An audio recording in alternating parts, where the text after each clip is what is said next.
Bonjour à tous et bienvenue sur La Ruche Média. Aujourd'hui, je reçois Laurent Geoffrin pour un livre important, La conquête de la liberté, tome 2. Vous en aviez déjà écrit un. Absolument. C'est Alors, toute l'histoire de France, de Vercingétorix à aujourd'hui. alors, il y a de quoi faire et c'est vrai que c'est dense. Enchanté et bienvenue sur La Ruche Média. Comment C'est allez-vous? moi qui suis content. Je suis ravie, je suis ravie. Et donc, c'est une somme, c'est un travail, mais très bien écrit, fluide. Alors, il ne faut pas avoir peur du nombre de pages, il faut vraiment s'y intéresser parce que c'est une notion que parfois on a tendance à perdre de vue et vous la racontez très bien. C'est dans ce tome-ci de Mirabeau à Mitterrand, le roman de la France, le récit. Alors, vous aviez eu envie de raconter le récit de la liberté déjà dans un tome 1, là c'est la suite.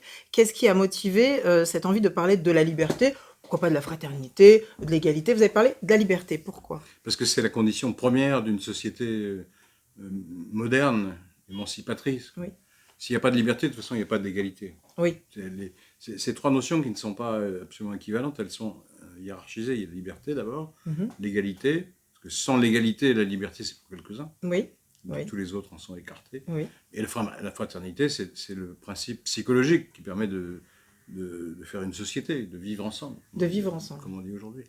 Et donc, ces trois notions sont imbriquées. En fait. Mhm.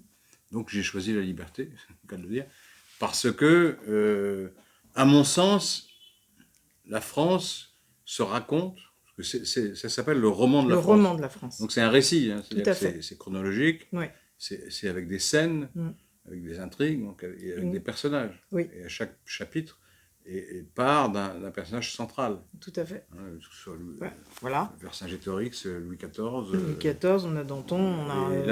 Là c'est après la Révolution, donc voilà. ça commence avec Mirabeau. Et j'ai choisi à chaque fois de manière un peu arbitraire, mais enfin des personnages importants en général, Mhm, ou des collectivités comme les peuples réduits en esclavage, ou bien les canuts, qui sont tout à les fait. premiers ouvriers révoltés de l'histoire du socialisme, en fait. Mhm. Donc, à chaque fois, il y a le personnage. Oui, Donc, ça se lit un peu comme un roman. C'est ça le exactement. but. Mm, Et puis, à chaque chapitre, il y a un petit éditorial qui oui. essaye de tirer une leçon, modeste, mais une réelle, de ce qu'on vient de lire. Il y a un vrai talent d'écriture, vous êtes et journaliste et écrivain, et justement l'édito rappelle votre métier de journaliste et qui nous permet d'avoir une mise en abîme de la façon dont on peut regarder la liberté aujourd'hui. La liberté, selon Voltaire, on a souvent l'impression que c'est vraiment à lui que l'on doit cette notion importante. Euh, quel, Ce personnage-là, comment a-t-il fait vivre la liberté et qu'est-ce qu'on en garde aujourd'hui? Vous parlez de De Voltaire, Voltaire, hein. mais Voltaire, c'était avant. Oui, c'était C'est avant. avant celui-là. Exactement. Mais Mais c'était... bon, on peut parler de Voilà, Voltaire. c'était pour partir de ce Voltaire, que... parce que d'abord, il a été victime de l'absence de liberté. Oui.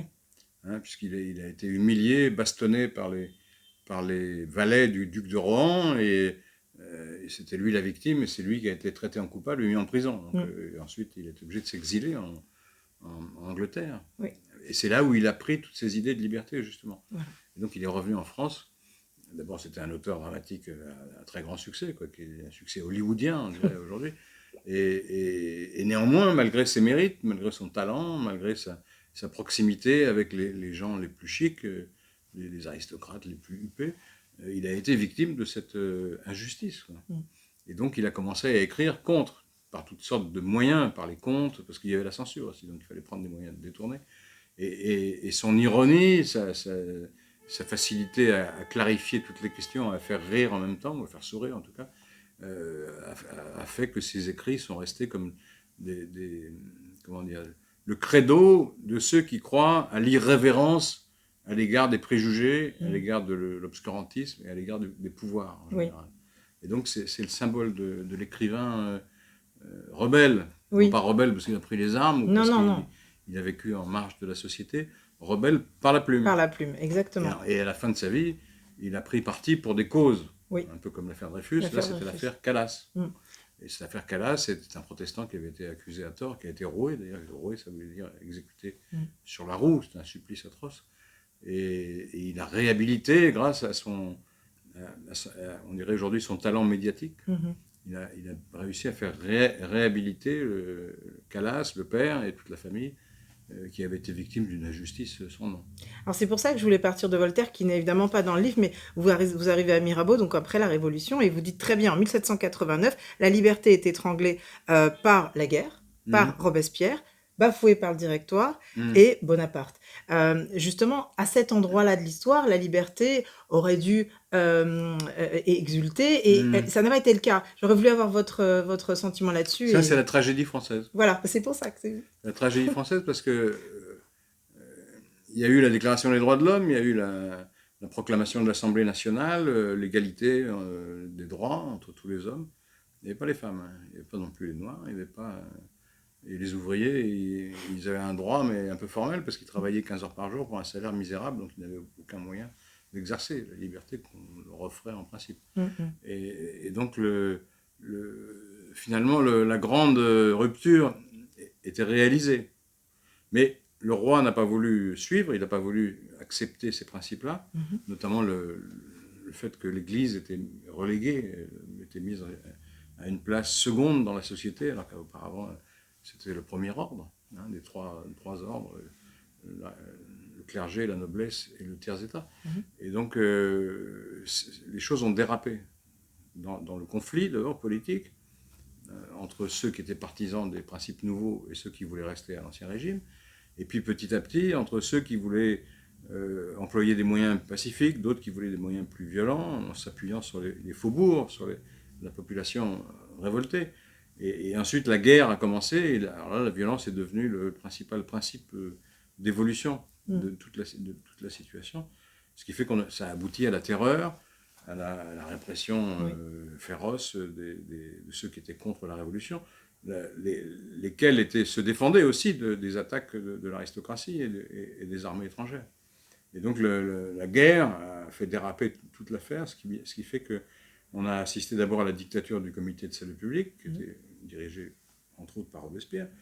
Mais après la chute de Robespierre, le Directoire est resté largement tyrannique. Et ensuite Bonaparte est arrivé, il a réconcilié les factions, c'était son grand mérite, mais autour d'un régime autoritaire, là, qui a supprimé progressivement pratiquement toutes les libertés. Voilà, c'est pour ça que c'était important de revenir sur cette période-là, qui est une vraie bascule, et c'est ce qui m'a frappé dans le livre, c'est de voir comment elle a été malmenée déjà à cette époque-là, où le peuple était amoureux, avait envie de liberté. C'est loin par quels moyens on arrive à son but. Oui. Quand on use de moyens démocratiques, on essaye de convaincre, on met une majorité derrière soi et puis on fait passer des lois. Oui. C'est la bonne manière de faire. Mais si on arrive à son but par la violence, ça se retourne, ça crée une réaction violente également, et finalement c'est l'un ou l'autre parti également violent qui l'emporte. Tout à fait. On est dans une séquence française, mais aussi une séquence américaine. Lafayette est parti aux États-Unis pour aider l'Amérique à obtenir son indépendance et sa liberté face aux Anglais. L'Amérique des colons. Hein, oui, l'Amérique, bien sûr. Parce que les natifs américains, eux, n'en parlent pas. C'est clair, les pauvres. L'idée, c'était de savoir, je voulais avoir votre point de vue sur la différence de notion de liberté entre les États-Unis et la France. On ne la vit pas de la même manière, on n'en a pas forcément la même définition. Au regard de votre livre, on se rend compte que... Il y a un point commun très fort, c'est les deux déclarations. D'ailleurs, la déclaration américaine est antérieure à celle de la France. Donc, la déclaration des droits de Washington et de Jefferson et des autres obéit à peu près au même principe. C'est-à-dire l'État n'a pas tous les droits, il faut maintenir les droits individuels, liberté de circuler, liberté de la presse, liberté de religion, etc. Bon, ça, c'est commun. Oui. Mais les deux pays n'ont pas du tout la même histoire. Nous, on a une histoire très centralisée. Et les États-Unis ont été créés par l'adjonction progressive de territoires nouveaux, d'ailleurs volés volés à ceux qu'on appelait à l'époque les Indiens, qui étaient pas des Indiens, mais qui étaient des peuples locaux, quoi, à qui on a arraché leurs terres et qu'on a repoussé sans cesse vers l'ouest. Mais bon, c'est vrai que les principes étaient proclamés. C'est d'ailleurs toute l'histoire. C'est un film qui a un pitch. Le pitch, c'est le premier article de la Déclaration des droits de l'homme. C'est les hommes naissent libres et égaux en droit. C'est ça le pitch. Oui. Donc, à l'époque, ça ne s'appliquait qu'aux blancs et qu'aux propriétaires. Parce qu'on ne donnait pas le droit de vote à ceux qui n'avaient pas d'argent, qui n'avaient pas de propriété. Alors petit à petit, ceux qui n'avaient pas de propriété ont réclamé le droit de vote. Alors, ils l'ont eu en 93, puis après il a fallu attendre 1848 pour qu'on ait le suffrage universel, que tout le monde puisse voter. Donc les droits ne sont devenus égaux que 50 ans après. Et puis après, les ouvriers ont réclamé des droits, puisque eux, ils avaient le droit formel. Ils pouvaient être protégés par les lois, mais leur situation concrète était telle qu'ils n'avaient pas possibilité d'en profiter. Parce que la journée de travail était interminable. Et en plus, il fallait marcher 1 heure ou 2 pour rentrer chez soi. Voilà. Il dormait 5 heures et il recommençait. Donc il mourait très tôt, il n'avait pas de retraite, pas de sécurité sociale, il n'y avait rien, il n'y avait pas de droits sociaux. Et il n'avait pas le droit de se rebeller. En plus, c'est ce que j'allais dire, ils n'ont pas le droit. Pas de droit de grève, pas le droit de se coaliser, pas le droit même de se parler pendant le travail. Le travail devait se faire en silence. Et puis il y avait un livret ouvrier, donc dès qu'ils changeaient d'endroit ou d'entreprise, ils devaient montrer leur livret qui était rédigé par le patron. Donc si jamais il y avait un commentaire désagréable, ils ne trouvaient jamais de travail. Donc c'était vraiment une situation qui n'était pas l'esclavage, parce que... En tout cas, d'absence de liberté totale. Voilà, la liberté concrète, le fait de pouvoir diriger un peu sa vie leur était interdit. Donc les ouvriers ont réclamé, donc c'est le mouvement ouvrier socialiste qui a démarré. Et ensuite, les esclaves des colonies se sont révoltés, donc aux Antilles, Haïti, etc. Et on a fini par leur donner, mais on a mis 40 ans, par concéder le affranchissement, la libération en 48.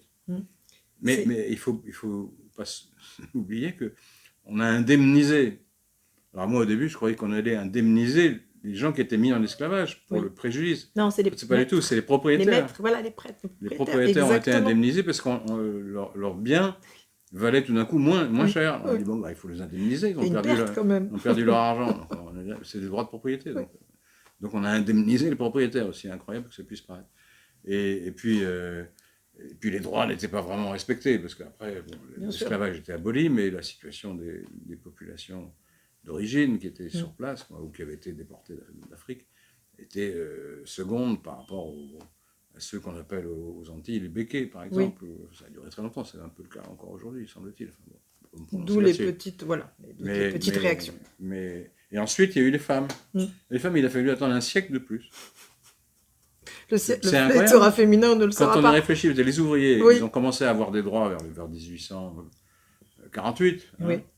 Puis le Second Empire, et puis après ça a continué jusqu'à aujourd'hui. Il y a une progression constante. Mais les femmes, et les esclaves, c'est en 1848, donc à peu près le même genre de date. Mais les femmes, un siècle plus. Oui, un siècle plus tard. Oui, c'est... Pour le droit de vote. Le droit de vote, parce que...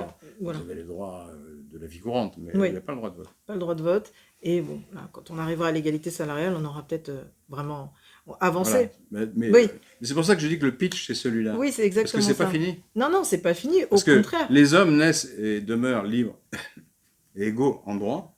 C'est pas fait encore. Non, c'est pour ça que c'est intéressant de lire votre livre et que j'ai voulu, moi, remonter jusqu'à Voltaire pour bien comprendre la genèse et se rendre compte qu'il faut un tome 3, 4, 5, 6 et que vous puissiez nous expliquer jusqu'au bout. C'est en train de se faire. Oui, c'est en train de se faire parce que bon, c'est... L'histoire, c'est du journalisme. Oui, exactement, mais c'est là où c'est passionnant. La même phrase a servi de drapeau à toutes sortes de groupes ou de catégories. Par exemple... Quand Ho Chi Minh déclare l'indépendance du Vietnam en 1946, je crois, ou 1947, je ne sais plus, il se réfère à la Déclaration des droits de l'homme. Oui, c'est une belle punchline. Il dit, il n'y a pas de raison, pourquoi pas les Indochinois, pourquoi les Vietnamiens, pourquoi tout le monde, sauf nous. Il n'y a pas de raison. Et tous les peuples colonisés ont utilisé le même argument, en disant, vous prêchez l'égalité et vous nous mettez en deçà soumettez à une domination complètement injuste. Violente en plus. Et ça continue maintenant, alors sous une forme différente, mais avec les femmes, c'est pas terminé, l'égalité des droits n'est pas encore acquise. Et puis dans la société aussi, dans la vie courante, on voit bien que c'est pas acquis. Et puis ça continue, par exemple, les homosexuels étaient réprouvés, ils n'avaient pas exactement les mêmes droits. Bien sûr, jusqu'aux années 80. Ils ont fini par les conquérir. Oui. Et puis il y a des minorités aussi dans les pays où le droit est le même pour tout le monde, mais les minorités sont quand même discriminées. Donc l'accès au droit n'est pas le même. Le droit est le même, mais l'accès au droit n'est pas le même. Tout à fait. Vous parlez de Jules Ferry et de Clémenceau. Yes. J'ai une préférence pour l'un et qui Oui, je suppose. Clémenceau. Je le devine. Voilà. Et vous Mais dites, il avait Clémenceau avait raison. Il avait d'autres aspects qui étaient moins Oui, sympathiques. et ben voilà, il y a un chapitre. Et Jules Ferry avait des aspects très sympathiques par ailleurs. Exactement, c'est pour ça qu'en fait, on ne peut pas Mm. juger l'histoire comme ça avec nos yeux d'aujourd'hui, et que la complexité est là. Il y a un chapitre, Clémenceau avait raison, Mm. et un autre où c'est un bourreau, j'oublie le terme exact, mais un super chapitre qui explique que finalement Clémenceau était plus complexe qu'on l'imagine. Oui. En quoi avait-il raison sur ce sujet? Je pense là... Ah bah c'est un débat formidable. Bah, pour ça que je voulais absolument vous en parler, parce que vous connaissez le livre Batouala de René Maran? Non. Eh ben, il faut absolument que vous le lisiez, c'est Eh ben, super. je suis désolé. C'est le premier Goncourt noir français dans les années 20. Ouais.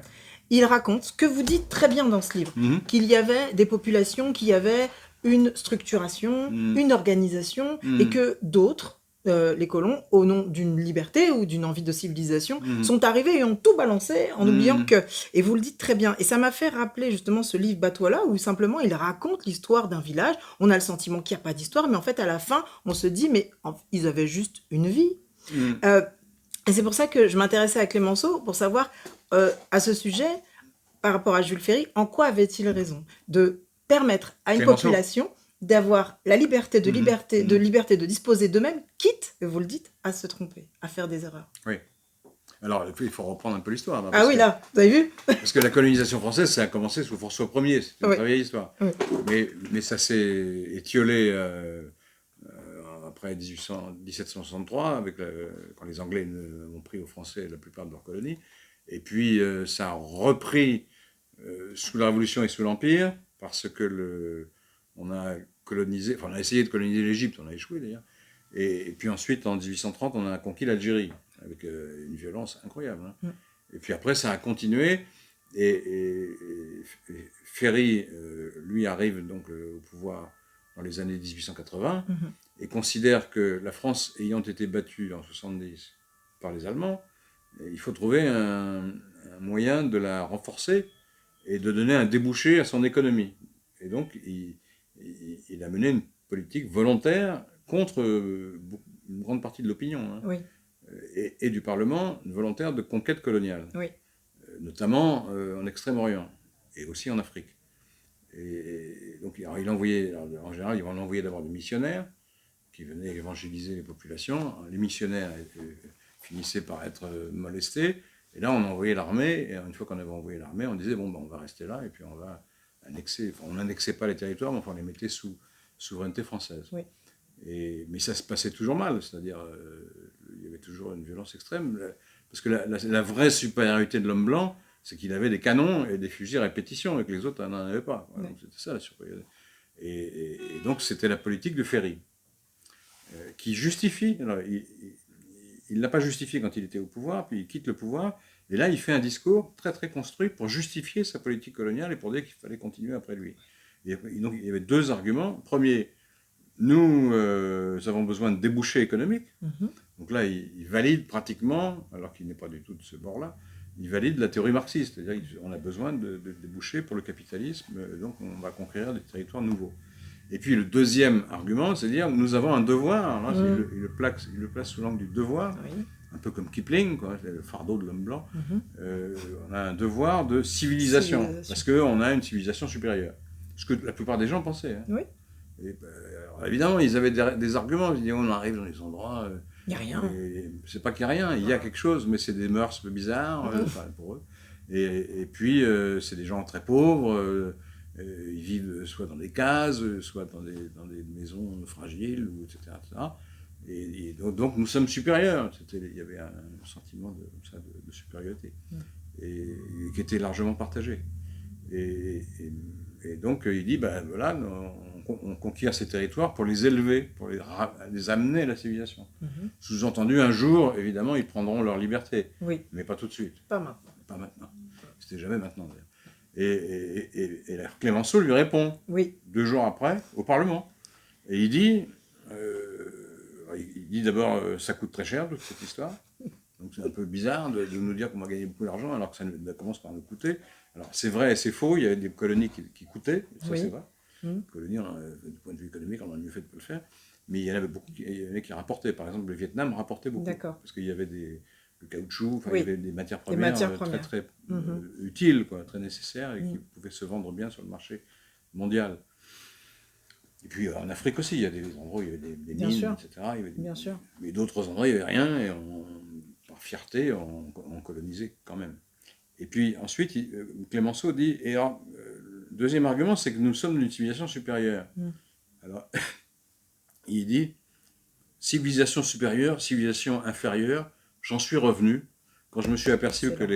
que les savants allemands Oui, avaient découvert que la civilisation allemande était supérieure à la civilisation française. exactement. Cet Alors extrait dans le évidemment, ça livre. fait rire tout le monde Oui. dans l'Assemblée. Et il dit, qui peut dire que... Alors il a pris l'exemple de la civilisation indienne, Oui. du subcontinent indien, Mm. du sous-continent indien.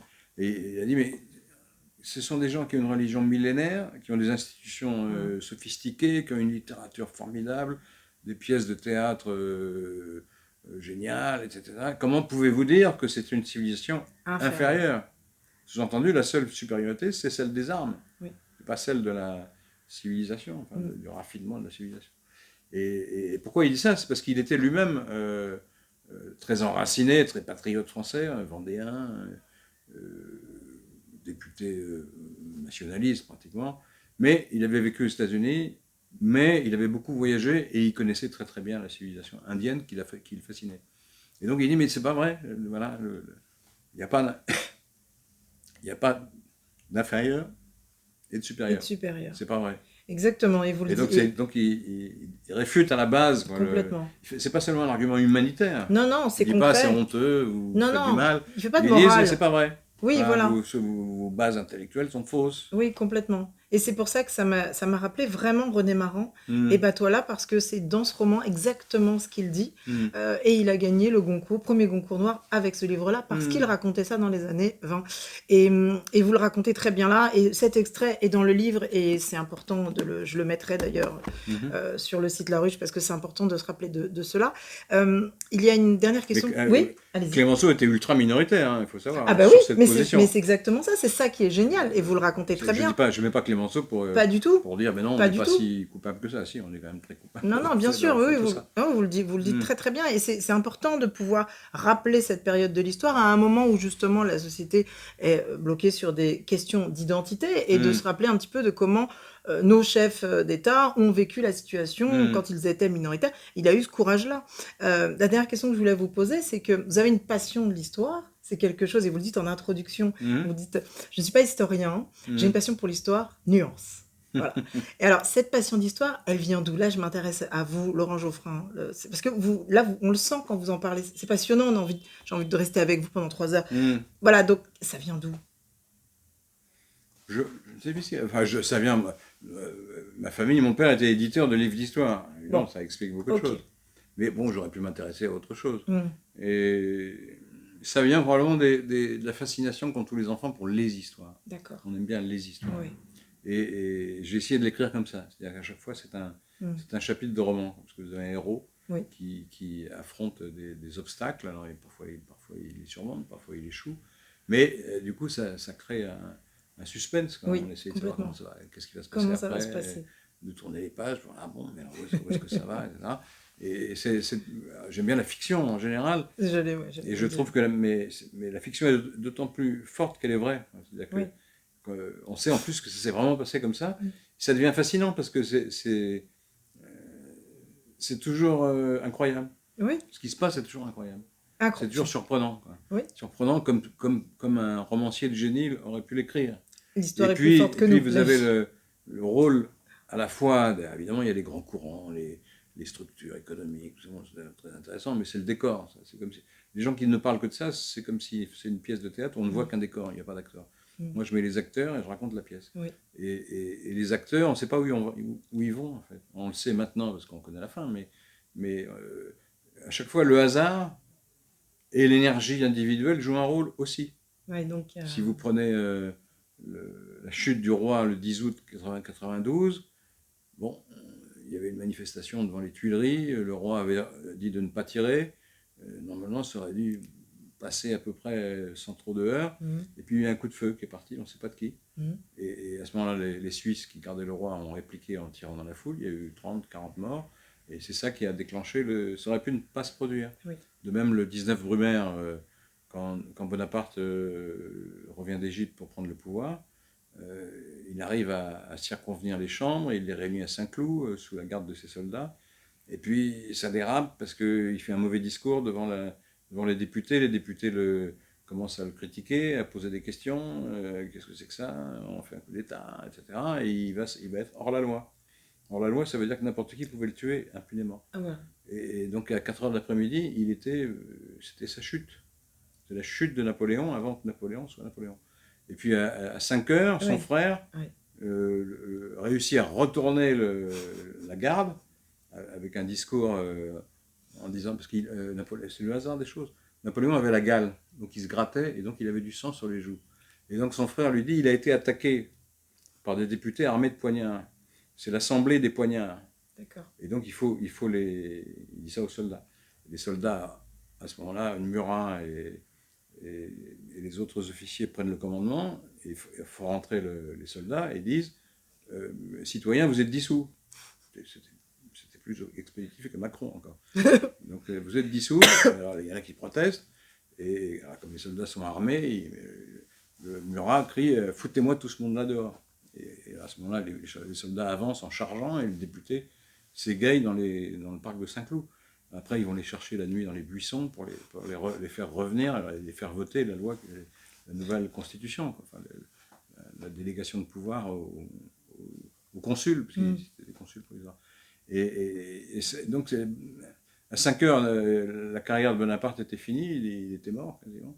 Et à 17h, il devenait le maître de la France, et puis après le maître de l'Europe. C'est hallucinant. Non, c'est vrai que la vie Donc est plus forte qu'une série Netflix. C'est des scènes formidables. Non, mais c'est assez extraordinaire et vous en parlez vraiment très bien. Et on a besoin d'avoir ce rapport à l'histoire, comme ça, avec une vraie pédagogie et une passion. Donc, ça se transmet. Voilà, c'est vraiment passionnant. N'hésitez surtout pas à le lire. Et la toute dernière, c'était la dernière question, mais j'ai envie de vous en poser une autre. Votre personnage préféré? Vous en avez un? C'est difficile comme question. Il y en a pas, il y en a 4 peut-être, 6, 10. Personnage préféré? Oui. Oh, c'est soit Jaurès, soit Danton. D'accord. Pourquoi? Danton parce qu'il a sauvé le pays par le discours. Oui. Et c'était pas un type toujours sympathique, hein, mais il employait les moyens extrêmes. Mhm. Mais il a compris avant Robespierre que dès lors que les armées françaises étaient rétablies sur les fronts extérieurs, qu'il fallait arrêter la terreur. Ah. Donc il était le chef de ce qu'on appelait les indulgents. Oui. Il voulait mettre fin au règne de la guillotine. Oui. Et Robespierre l'a fait guillotiner pour ça. Bien sûr. Et donc il était à la fois le démiurge de la Révolution et celui qui voulait la limiter, la modérer, la rendre plus humaine. Oui. Donc c'est mon personnage préféré Ben, pendant la Révolution. Quant à Jaurès, c'est le mouvement ouvrier, le socialisme, c'est l'émancipation dans tous les sens du terme. Pas seulement la liberté d'aller et venir et de parler, etc., mais la liberté réelle, celle du peuple. Voilà, ben moi j'aime beaucoup Jaurès et Clémenceau, donc, mais tous les personnages sont passionnants. Franchement, il ne faut pas hésiter à aller lire ce livre et vous référez aussi au tome 1, qu'on trouve encore et sans aucun problème. Oui. Voilà. Et prendre plaisir à découvrir ce qu'est la liberté à travers tous ces personnages, à un moment où, par moment, comme je disais en début, on a parfois tendance à oublier ce qu'elle veut dire et ce qu'elle signifie. Merci beaucoup, Laurent Geoffrin, d'avoir accepté l'entretien. Merci à vous. C'était un plaisir. À très vite sur La Ruche.